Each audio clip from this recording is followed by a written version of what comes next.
आत्म अनुभूति स्थिति का महत्व। आज सवेरे आप सभी ने मुरली सुनी होंगी। बाबा ने आज के मुरली में बार बार ये आत्मा का पाठ पक्का करने का बार बार बाबा ने कहा कि बच्चे आत्मा समझो। अगर निर्विकारी बनना है तो कौन सी मेहनत करनी है? ये आत्मा अभिमानी की मेहनत करनी है। जब तक हम आत्मा अभिमानी नहीं बनेंगे तब तक निर्विकारी नहीं बन सकते, क्योंकि हमारा लक्ष्य है निर्विकारी बनना। विकारी संस्कारों को परिवर्तन करना।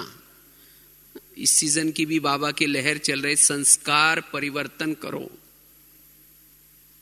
जो विभिन्न प्रकार के संस्कार हैं, काम, क्रोध, लोभ, मोह, ईर्ष्या, घृणा, तो एक एक संस्कार को परिवर्तन करने के बजाय अगर सभी संस्कार को हमें परिवर्तन करना है, उसके लिए क्या करना है? ये आत्म अभिमानी स्थिति का अभ्यास करना है, क्योंकि इस अभ्यास के बिना संस्कार परिवर्तन होना असंभव है। जिस तरह से कोई भी भूत कहां रहता है? जिस घर में लाइट नहीं वहां भूत रहता है। तो इसी तरह इस शरीर रूपी घर में जब तक ये आत्मा की लाइट को हम नहीं जलाएंगे, आत्म अनुभूति नहीं करेंगे, आत्म जागृति नहीं करेंगे, तब तक विकार रूपी भूत यहां से भागेगा नहीं। तब तक हमारे संस्कार परिवर्तन नहीं होंगे। इसीलिए बाबा हर मुरली में, जो रोज की मुरली चलती है साकार मुरली, तो रोज की मुरली में बाबा दो बातों की मेहनत करने के लिए कहते हैं। वो दो बातें कौन सी? एक आत्माभिमानी की मेहनत और दूसरी बाबा की याद की मेहनत।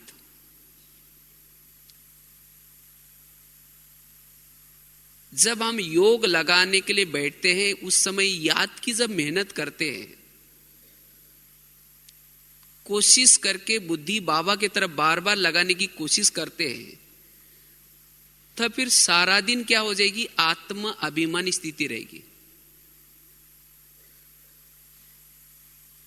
जब योग लगाते हैं, योग की हमें मेहनत करनी है, क्योंकि बाबा के याद की शक्ति से आत्मा की ज्योति जागृत होती है, और उससे ही फिर सारा दिन क्या हो जाते हैं? हमारी आत्म अनुभूति बनी रहती है, नेचर। और जब हमारी आत्मा अभिमानी स्थिति बनी रहती है, जिससे हमें जो सामने वाली व्यक्ति है वो आत्मा के रूप में दिखाई पड़ती है, उसके अंदर कोई भी कमी कमजोरी नजर नहीं आती है। आज किसी के अंदर की कमी कमजोरी नजर क्यों आते हैं? क्योंकि हम क्या करते हैं? उसको देह के भान के रूप में देखते हैं। जब देह के भान के रूप में देखते तो क्या होते हैं? उसके अंदर की कमी नजर आते हैं। और जब कमी नजर आते हैं तो क्या करते हैं? उसका पहले तो चिंतन चलेगा, अच्छा ये ऐसा है, अच्छा ये ऐसा करता है। खुद मन में चिंतन करेंगे, फिर औरों को भी सुनाएंगे। इससे क्या हो जाता है? स्वयं का टाइम भी वेस्ट हो जाता है, और उस व्यक्ति के बारे में हमारी नफरत, घृणा, उसके प्रति भावनाएं बिगड़ जाते हैं। इसीलिए बाबा कहते बच्चे ये आत्मा की मेहनत करो तो किसी की भी बुराई नजर नहीं आएगी। इतना ही नहीं, जब हमारी आत्मा अनुभूति रहती है, आत्मा अभिमानी स्थिति रहती है, आत्मा अभिमानी स्थिति रहने से हम कोई भी बातों के प्रभाव में नहीं आते। चाहे शरीर कितना भी सुंदर है, चाहे वस्तु कितनी भी अच्छी है, चाहे वस्तु, व्यक्ति, वैभव, इनके कोई भी प्रभाव में नहीं आएगा। कब प्रभाव में नहीं आएंगे? जब हमारी आत्म अनुभूति है। बुद्धि वहां नहीं जाएगी। तो बुद्धि बार बार वस्तु में, व्यक्ति के तरफ आकर्षित क्यों होते हैं? क्योंकि यह देह का भान है। इसीलिए बाबा कहते बच्चे ये मेहनत करो। चलो अब 3 मिनट इसी आत्म अनुभूति में खो जाए। तो इस तरह से ये जो आत्मा का लेसन है, जितनी हम इस में लेसन के पीछे मेहनत करेंगे तो बाकी सभी मेहनत से छूट जाएंगे। ब्रह्मा बाबा ने इस आत्मा के लेसन के ऊपर बहुत मेहनत की। जैसे बाबा की कई डायरिया भी मिली थी। बाबा ने मैं आत्मा हूं, जयशोदात्मा, ये आत्मा, आत्मा आत्मा, कितना बाबा ने इसको पक्का किया। लेकिन हम इस मेहनत के तरफ थोड़ा ध्यान कम देते हैं, और जिसके कारण हमारे जो संस्कार है, वो संस्कार परिवर्तन करने की मेहनत लगती है। वो बार बार संस्कार रिपीटेशन होते हैं। मन कहना नहीं मानता, बुद्धि कहना नहीं मानती। क्यों? क्योंकि आत्मा अभिमानी स्थिति नहीं है। अगर राजा अपने चेयर पर नहीं है, सिंहासन पर नहीं है, तो उसका कहना कोई नहीं मानेगा। इसीलिए बाबा कहते बच्चे भ्रुकुटी सिंहासन पर बैठो। जितना भ्रुकुटी सिंहासन पर बैठेंगे, आत्मा अभिमानी स्थिति में रहेंगे, उतना सभी कर्मेंद्रियां आपका कहना मानेंगी।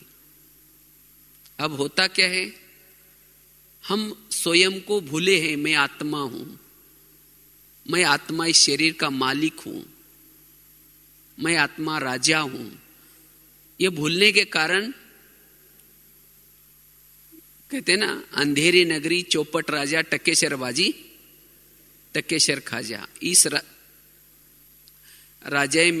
राजधानी में राजा सोया पड़ा है, और जिसके कारण आंखें जो चाहे देख रहे, कान जो चाहे सुन रहे, मन जो चाहे सोच रहे, बुद्धि जहां चाहे भटक रहे। इसीलिए बाबा कहते बच्चे ये आत्मा का पाठ पक्का करो, ताकि सभी कर्मेंद्रियां आपके वश में आएंगी। मन का परिवर्तन हो जाएगा। जब मन का परिवर्तन हो जाएगा, बुद्धि एकाग्र हो जाएगी, तब फिर संस्कार भी परिवर्तन हो जाएंगे। और वास्तव में हम पुराने संस्कारों के वश क्यों हो जाते हैं? उसका कारण है आत्मा का अनुभव नहीं है। जब हमें आत्मा का अनुभव होता है, हमारी भ्रुकुटी में आत्मा की वो ज्योति सदा जागृत रहती है, उसी समय हमारे शरीर में एक प्रकार के वेव्स, किरणें फैलती हैं, लाइट फैलती है, जिसके कारण हमें एक प्रकार का अति इंद्रिय सुख मिलता है। और जब ये सुख हमें अनुभव होता है, तब कर्मेंद्रियां फिर और कई भी प्रकार से कोई संस्कार के वश नहीं होंगी, कोई विकारों के वश नहीं होंगी, क्योंकि उसको सच्चा सुख मिल गया।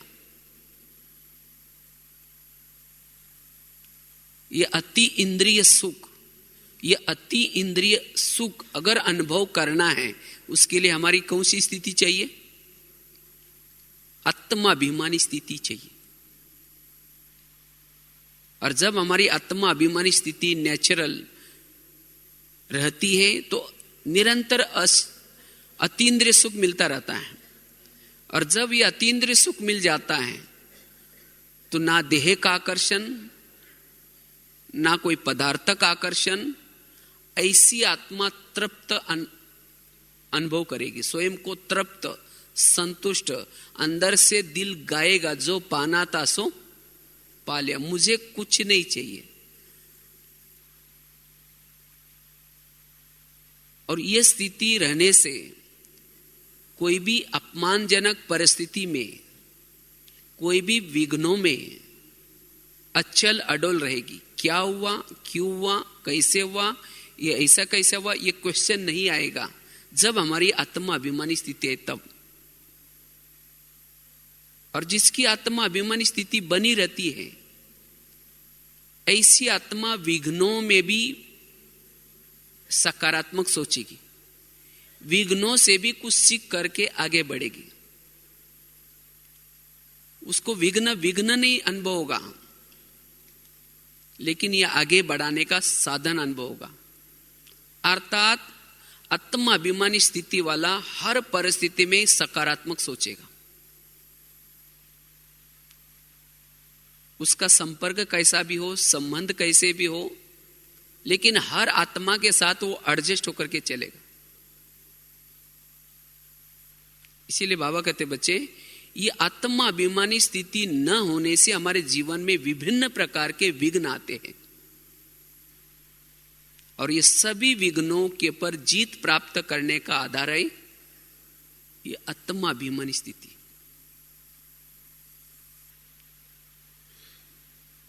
विकारों के पर जीत प्राप्त करने का ये ब्रह्मास्त्र है। वास्तव में सबसे बड़ा विकार कौन सा है? देहभान। देहभान सबसे बड़ा विकार है। काम, क्रोध, लोभ, मोह उसके बाद की बातें हैं। अगर हम देहभान को ही खत्म करेंगे तो उन संस्कारों को परिवर्तन करना बड़ा इजी है। इसलिए आत्मा अभिमानी स्थिति के हमें क्या करनी है? थोड़ी सी मेहनत करनी है।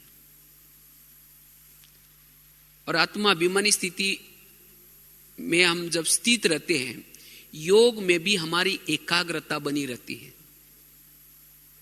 संकल्प बहुत कम और बहुत ही धीरे धीरे चलते हैं, और सदा ही पॉजिटिव संकल्प चलते हैं।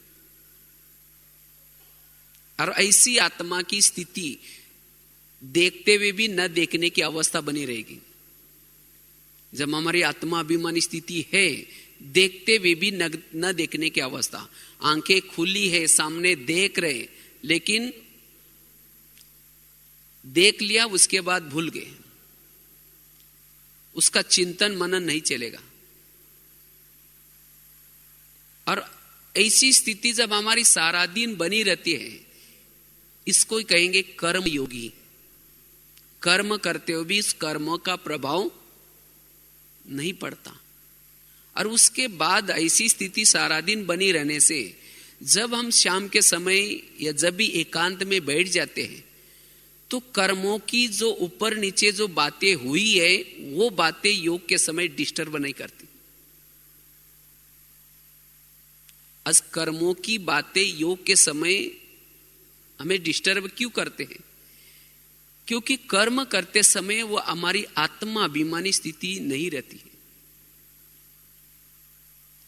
इसीलिए बाबा कहते बच्चे, इस स्थिति को क्या करो? नेचुरल बना करके रखो। वैसे पिछले साल बाबा की 31 तारीख की मुरली चली थी, नए साल की। बाबा ने कहा था इस वर्ष में आत्मा अभिमानी स्थिति की नेचुरल नेचर बनाओ। तो देखो, साकार मुरली की भी शिक्षा है, चाहे अव्यक्त वाणी की भी शिक्षा है, ये आत्मा का पाठ पक्का करने के लिए है। और हमारे इस पढ़ाई का टोटल सार क्या है? आत्मा अभिमानी बनना। ये टोटल ज्ञान का, योग का, सेवा का, धारणा का रिजल्ट है। बाबा परमधाम से क्यों आए हैं? किस लिए आए हैं? सभी को आत्मा अभिमानी बनाने के लिए आए हैं। क्योंकि देह भान आया, इसके कारण जीवन में समस्या पैदा हुई। आज हम जो योग लगाते हैं, योग किस लिए लगाते हैं? आत्माभिमानी बनने के लिए योग लगाते हैं। लेकिन हम इतना सारा दिन योग लगाते तो भी आत्माभिमानी स्थिति नहीं बनती है। इसका मतलब जब हम योग लगाते हैं, वो योग में चाहे मन भटकता है या बुद्धि भटकती है, वो विधि से योग नहीं है, इसीलिए आत्माभिमानी स्थिति नहीं बन रहे। अगर सचमुच योग करते समय लगन में मगन होकर के विधि पूर्वक मन बुद्धि एकाग्र करके सोमान में रह करके अगर योग करेंगे, तब आत्माभिमानी स्थिति बनेगी। इसलिए योग का रिजल्ट भी है आत्माभिमानी स्थिति। आज हम खान पान की धारणा, पवित्रता की धारणा, जो भी छोटी मोटी धारणाएं श्रीमत का पालन क्यों करते हैं? ये सब इसीलिए करते हैं मेरी आत्माभिमानी स्थिति बनी रहे। अगर इससे के बाद धारणा करने के बाद भी नहीं बनती, इसका मतलब उस धारणाओं के गहराई में नहीं गए। अब पवित्रता स्थूल में तो है, स्थूल में ब्रह्मचर्य है, लेकिन ब्रह्मचार्य नहीं। मनसा वाचा कर्मणा संकल्प बोल, ये सूक्ष्म जो नियम मर्यादा जितना पालन करेंगे उतनी वो हमारे आत्मा की ताकत बढ़ेगी, बल बढ़ेगा। ब्रह्मचर्य तो है, लेकिन व्यर्थ बोलेंगे, पर चिंतन करेंगे, तो वो जो स्थूल ब्रह्मचर्य की ताकत उस बोल के द्वारा, व्यर्थ संकल्प के द्वारा खत्म हो जाती। और जिसके कारण जो आत्मा का बल बढ़ना चाहिए वो नहीं बढ़ता, और जिसके कारण आत्मा अनुभूति नहीं होती। इसलिए जितना जो आत्मा धारणाओं के गहराई में जाएगी, उतना वो नेचुरल आत्मा अनुभूति की नेचर बन जाएगी।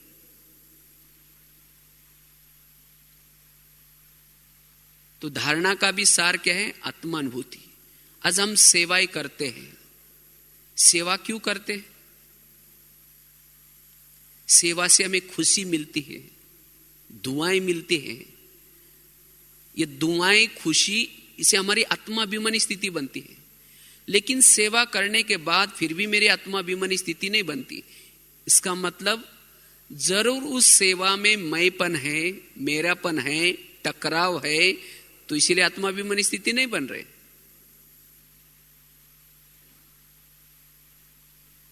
तो इसीलिए बाबा कहते बच्चे, ये टोटल हमारे पढ़ाई का सारा है आत्माभिमानी बनना।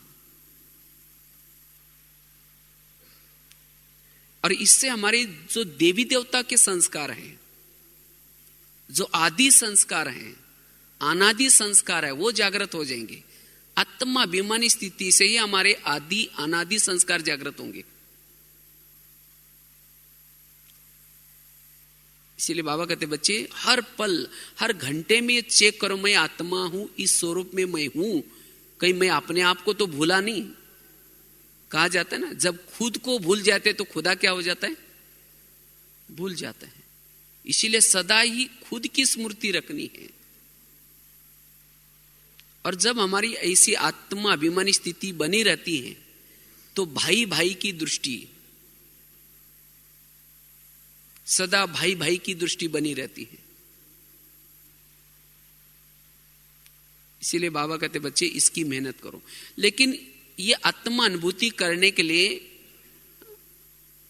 हम किन बातों का ध्यान दें ताकि हमारी वो नेचुरल नेचर बनती जाए?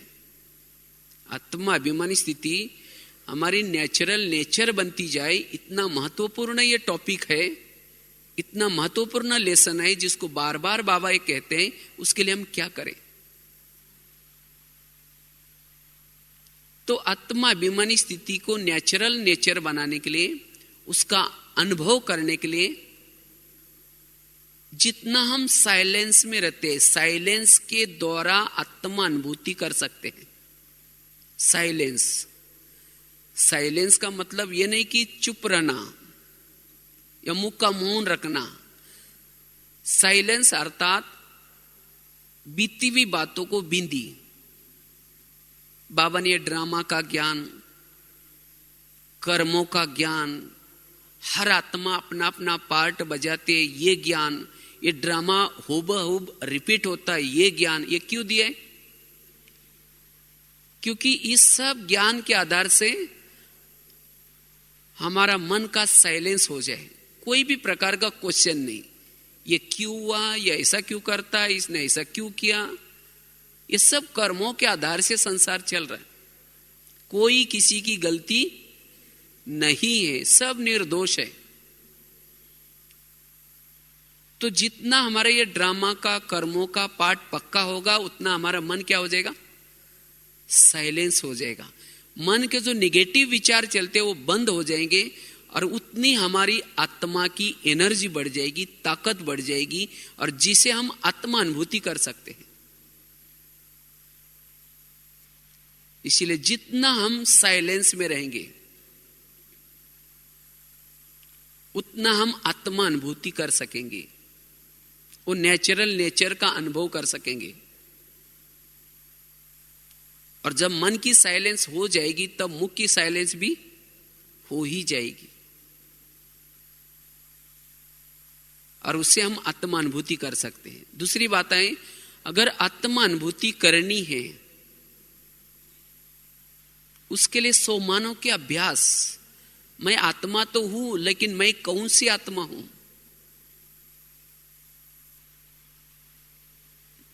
मैं कौन सी आत्मा हूं? बाबा कितने सारे सोमान देते हैं। हम पूर्वज आत्माएं हैं, हम शिव शक्ति है, महावीर है, कितने सारे सोमान देते। जितना ही सोमानों में रहेंगे, सोमानों से आंतरिक शक्तियां जागृत होती है, और उसी शक्तियों के द्वारा हमारी आत्मा की भी शक्ति बढ़ती है। आत्मा के अंदर विल पावर आती है। तो इसलिए सोमानों के द्वारा हम आत्मा अनुभूति कर सकते हैं। तो रोज हमें कोई ना कोई सोमानों में रहना है। तीसरी बात है, अगर हमें आत्मा अनुभूति करनी है, आत्मा का अभ्यास करना है, अनुभव करना है, उसकी नेचुरल नेचर बनानी है, उसके लिए जब भी हम योग का अभ्यास करते हैं, कोशिश करके उस योग के अभ्यास को विधि पूर्वक करने का प्रयास करना है। विधि पूर्वक अर्थात बुद्धि को बाबा में लगाना और मन को भी बाबा में लगाना। हम क्या करते हैं, मन से तो जाते हैं लेकिन बुद्धि कहीं और भटकती है। अगर बुद्धि कहीं और है, मन केवल बाबा के पास गया है, तो बाबा से जो एनर्जी प्राप्त होनी चाहिए, जो ताकत मिलनी चाहिए, वो नहीं मिलेगी। और जब योग में ताकत नहीं मिलेगी तो सारा दिन आत्मा अनुभूति कैसी होगी? इसीलिए योग करते समय चेक करना है मेरी बुद्धि कहां है। और वो कैसे पता चलेगा बुद्धि कहां है? जिस प्रकार से मन में जो थॉट्स चलते हैं वहां बुद्धि है। अगर बुद्धि कहीं वेरत की तरफ है तो मन भी वेरत की तरफ जाएगा। तो इसलिए मैं मन और बुद्धि को बाबा में लगा करके, हम कितना समय बैठे वो महत्व का नहीं, लेकिन मन और बुद्धि बाबा के पास कितनी गई वो महत्व का है। और मन बुद्धि बाबा के पास जाने से ही हमारे अंदर वो बल आएगा, ताकत आएगा, और जिससे हमारी आत्मा की शक्तियां बढ़ती जाएगी, और जिससे फिर सारा दिन हम आत्मा अनुभूति कर सकेंगे। ये तीसरी बात है। चौथी बात है, अगर मुझे आत्मा अनुभूति करनी है, उसके लिए जो आत्मा के जो ओरिजिनल गुण है, 7 गुण, शांत स्वरूप, शक्ति स्वरूप, प्रेम स्वरूप, आनंद स्वरूप, जो आत्मा के मूल गुण है, जितना उस मूल गुण के स्वरूप में स्थित रहेंगे उतना हम आत्मा अनुभूति कर सकते हैं। जितना हम शांत स्वरूप की स्थिति में रहते हैं, जितना आनंद स्वरूप की स्थिति में रहते हैं, जितना शक्ति स्वरूप की स्थिति में रहते हैं, उतना हम आत्मा अनुभूति कर सकते हैं। वास्तव में ये 7 गुणों में से कोई भी गुणों की कमी, यही वास्तव में हमें देह अभिमान लाता है। इसलिए 7 गुणों को हमें क्या करना है? बढ़ाने का प्रयास करना है। आनंद में रहने का प्रयास। आनंद कब आएगा? मुझे कौन मिला है, मुझे कौन पढ़ाता है, मैं भविष्य में क्या से क्या बनने जा रहा हूं। जितना इन बातों को याद रखेंगे उतना आनंद आएगा, और उस आनंद के द्वारा हम आत्मा अनुभूति कर सकते हैं। इसलिए 7 गुणों का अभ्यास।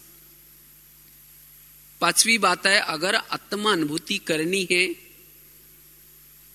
आत्मा का नेचुरल अभ्यास करना है, उसके लिए सारा दिन जितने हम संकल्प को कम चलाते हैं, पॉजिटिव चलाते हैं, उतनी हमारी शक्तियां बच जाती हैं। और संकल्प क्यों चलते हैं? जीवन में विभिन्न प्रकार के विघ्न आते हैं, उस विघ्नों के कारण संकल्प चलते हैं। हम मुरली सुन रहे, ज्ञान सुन रहे, तो हमारे विचार तो पॉजिटिव चलते हैं, लेकिन जैसे घर में गए, घर में जाते ही तुरंत कोई ना कोई विघ्न डालेगा, कोई परेशान करेगा, तब हमारे संकल्प चलते, ये ऐसा क्यों करता है, इसने ऐसा क्यों किया। और ये संकल्प चलने से आत्मा कमजोर बन जाते हैं। इसीलिए ऐसे समय पर हमें क्या करना है? जैसे बता ना, ड्रामा की बात, कर्मों की बात। आज हमारे जीवन में जो भी विघ्न आते हैं या समस्या आते हैं, विघ्न या समस्या ये हमारे ही कोई ना कोई पिछले जन्मों में बोए हुए कर्मों का फल है। हम जो संपर्क में एक दूसरे के आते हैं, वो किस आधार से आते हैं? कर्मों के आधार से। आपके संपर्क में आने वाला आपको कुछ देने के लिए आए हैं या कोई आपसे लेने के लिए आए हैं? अगर किसी को आपने तंग किया है, परेशान किया है, तो वो भी आपको क्या करेगा? तंग करके अपना हिसाब लेगा। तो इसी तरह इस कर्मों की गुई गति को याद रखने से हमारे संकल्प विकल्प नहीं चलेंगे, और जिसे हमारी हर परिस्थिति में पॉजिटिव सोच रहेगा, और इस पॉजिटिव सोच के द्वारा ही हम आत्मा अनुभूति कर सकते हैं। इसीलिए संकल्प को, बाबा कहते हैं संकल्प का खजाना बहुत बड़ा महान खजाना है, इसको व्यर्थ नहीं गवाओ। अगर संकल्प व्यर्थ चलेंगे तो समय जाएगा, श्वास भी गया, और ये संकल्प हमारे कम से कम चले। इसीलिए हमें इस कर्मों की बात, ड्रामा की बात, हर आत्मा का पार्ट अपना अपना, ये बात इसको बुद्धि में रखना है, और तब जाकर के कम से कम संकल्प चलने से हम नेचुरल आत्मा अनुभूति का अभ्यास कर सकेंगे। छठी बात है, अगर मुझे आत्मा का अनुभव करना है या अभ्यास करना है, उसके लिए जैसे बताया कि पवित्रता की धारणा, जितनी हमारी पवित्रता की धारणा है उतना हम आत्मा अनुभव कर सकते हैं। पवित्रता के बिना आत्मा अभिमानी में स्थिति में रहना असंभव है। इसीलिए बाबा ने यहां आने वालों को सबको क्या कहा है? पवित्र जरूर बनना है। और जितना उस पवित्रता, जिसने अपने पवित्रता को अच्छी मेंटेन की है, उसके लिए वो देही अभिमानी स्थिति में रहना बड़ा नेचुरल और सहज होगा।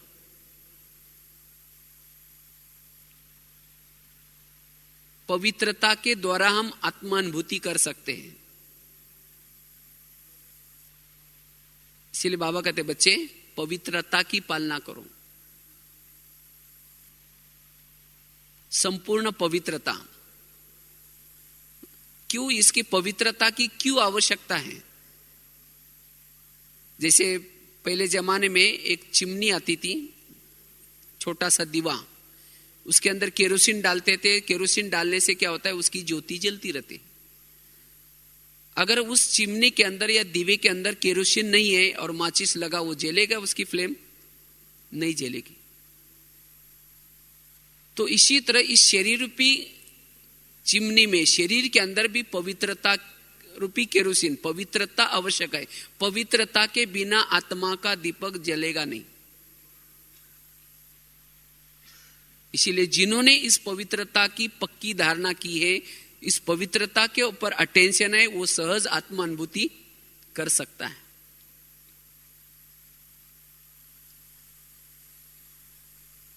तो इसलिए आत्मा अनुभूति करने के लिए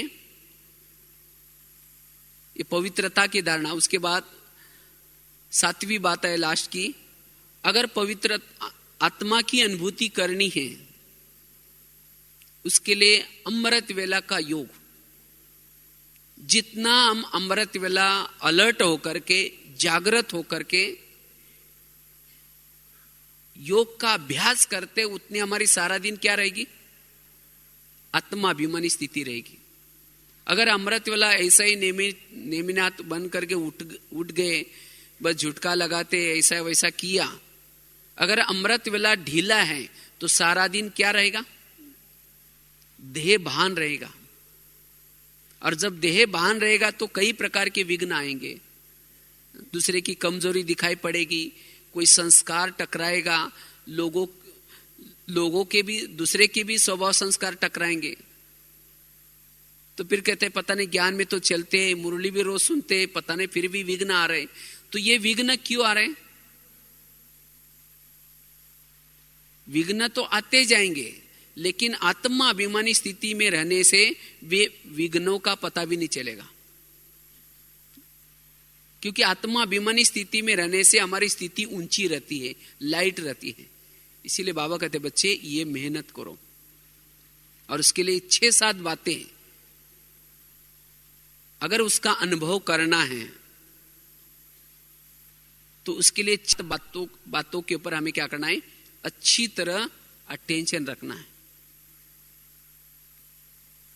तब हम आत्मा अनुभूति कर सकते हैं। और जब आत्मा अनुभूति में है तो हम सहज योगी, कर्म योगी, इतना ही नहीं जिसको बाबा कहते एवर रेडी रहो। एवर रेडी किसको कहेंगे? जिसकी आत्मा अनुभूति सदा नेचुरल नेचर है, वो एवर रेडी है। एवर रेडी अर्थात उनको लगेगा नहीं कि नहीं अभी कुछ समय विनाश नहीं होना चाहिए। वो ना विनाश से डरेंगे, ना कोई और बातों से डरेंगे, वो निर्भय बनेंगे। आज भय किसको लगता है? देह भान वालों को भय लगता है।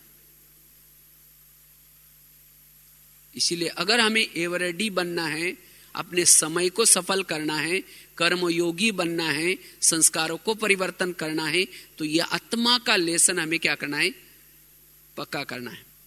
और उसके लिए केवल सोचना ही नहीं कि मैं आत्मा हूं, लेकिन उसके साथ साथ ये धारणा भी जरूरी है। सोचने से भी हम अनुभव कर सकते हैं। इसीलिए बाबा कहते हैं ना, बच्चे चलते फिरते अभ्यास करो, अनुभव करो। मैं आत्मा आंखों के द्वारा देख रहे हैं, बुद्धि के द्वारा सोच रहे हैं, कानों के द्वारा सुन रहे हैं, मैं आत्मा, इस आत्मा भाई को देख रहे हैं। तो सारा दिन हमें क्या करना है, आत्मा हूं, आत्मा हूं, आत्मा हूं। जितना ये मेहनत करेंगे उतना निरंतर हम प्रभु मिलन का अनुभव भी कर सकेंगे।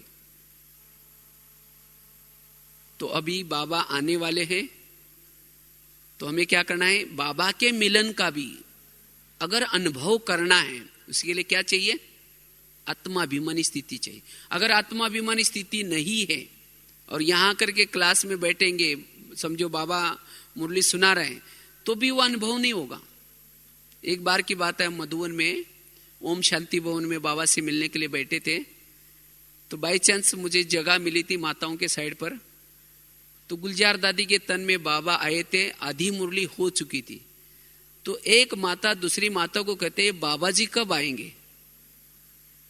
वो तो बाबा तो आए थे, मुरली सुना रहे थे, लेकिन वो माता जी कहते बाबा जी कब आएंगे? तो दूसरी माता जी बोलते कि माता जी उठ के जाएगी तब तो बाबा जी आएंगे। मना उनको अनुभव भी नहीं हुआ कि बाबा आकर के मुरली चला रहे।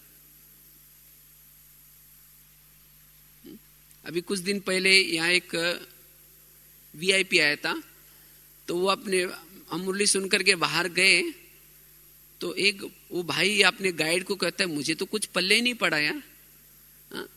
तो पल्ले कब पड़ेगा? जब हम आत्माभिमानी स्थिति में रहेंगे। आत्माभिमानी स्थिति में रहने वालों को बिल्कुल जैसे बाबा जब आएंगे तो उस समय एकदम लाइट माइट जैसे सामने से बाबा दे रहे, वो इधर उधर भी नहीं देखेगा, उसकी एकाग्रता बनी रहेगी। कितना घंटे बैठे हैं ऊपर नीचे, उसकी शरीर की भी एकाग्रता आएगी, शरीर भी हलचल में नहीं आएगा, ना टांगे दर्द होगी। भले 5-6 घंटा भी एक जगह पर बैठे तो भी कोई आत्माभिमानी स्थिति में रहने से उसका कोई भी पता नहीं चलेगा। इसीलिए बाबा कहते बच्चे ये आत्मा हूं ये पाठ पक्का करो। इससे आगे आने वाले प्राकृतिक आपदाएं बहुत आएंगी, बहुत सर्दी बढ़ने वाली है, बहुत गर्मी पड़ेगी, बहुत सारी समस्या आएंगी, खाने के लिए भी कुछ नहीं होगा। ऐसे समय भी अगर हमारे आत्माभिमानी स्थिति है तो प्रकृति के विघ्नों के समय भी हम परेशान नहीं होंगे। नहीं तो कहेंगे हाँ कितनी गर्मी है, वो कितनी सर्दी है, खूब संकल्प चलेंगे। इसीलिए बाबा कहते बच्चे ये आत्मा का पाठ पक्का करो, आने वाले विनाश का आप सामना कर सकेंगे, उसको देख सकेंगे, परिस्थितियों का सामना कर सकेंगे, विघ्नों का सामना कर सकेंगे, माया का सामना कर सकेंगे। आज विघ्नों में हम फेल क्यों हो जाते हैं? क्योंकि आत्मा अनुभूति नहीं है। जैसे बिल्डिंग बनाते हैं तो फाउंडेशन कैसा चाहिए? मजबूत। अगर फाउंडेशन रेत के ऊपर है तो आंधी तूफान आएगी तो बिल्डिंग क्या हो जाएगी? गिर जाएगी। तो इसी तरह जीवन में आने वाले विघ्नों में हम फेल क्यों हो जाते हैं? उसका कारण है ये पहला लेसन की कमी। तो हमें चलते फिरते कर्म करते इस लेसन को क्या करना है? पक्का करना है। तभी हम निर्विकारी बनेंगे और संस्कारों को परिवर्तन करेंगे। और इसीलिए बाबा इस लेसन के ऊपर बहुत जोर देते हैं। और इससे ही हमें राजाई मिलने वाली है। राजा वही बनेगा, बाबा ने पहली मुरली में कहा ना, 3 तकत, एक है भ्रुकुटी का तकत, दूसरा है बाप के दिल का तकत, और तीसरा है भविष्य विश्व राज्य का तकत। तो भविष्य विश्व का राज्य तकत उसको मिलेगा जिसको जो बाप के दिल तख्त पर बैठता है। लेकिन बाप के दिल तख्त पर कौन बैठेगा? जो भ्रुकुटी के सिंहासन के तख्त पर बैठता है, अर्थात जो आत्माभिमानी स्थिति में रहता है। क्योंकि आत्माभिमानी स्थिति में रहने से गलतियां कम होंगी, नहीं होंगी, कर्मेंद्रिया सब कंट्रोल में रहेगी। तो इसलिए अगर भविष्य की राजाई लेनी है तो भी हमें क्या करना है? यही एक मेहनत करनी है। तो जरूर आप सभी सेवा करते कर्म करते ये पाठ पक्का करेंगे और बाबा के मिलन का आनंद लेंगे और ब्राह्मण जीवन का भी आनंद लेंगे। तो यही पाठ पक्का करना है। अच्छा, ओम शांति।